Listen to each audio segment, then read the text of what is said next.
Hi everyone, welcome back to our channel. Today in this following video, I'm going to show you how you can complete KYC for Groww App. So in order to complete your KYC for Groww App, all you have to do is make sure that the device is connected to an internet service. And then to begin with, first thing first, check your internet connection and then open up your application. In my case, I'm using a web browser. Either way, the procedure is going to remain the same. So once you're logged in to your account, that's going to direct you to the home page. Now first of all, you need to provide a mobile number and you'll have to enter the OTP and then send to register your mobile number as well.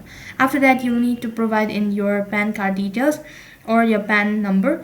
Once you're done completed that as well, provide the necessary details such as your date of birth, nationality, gender, and all sort of things.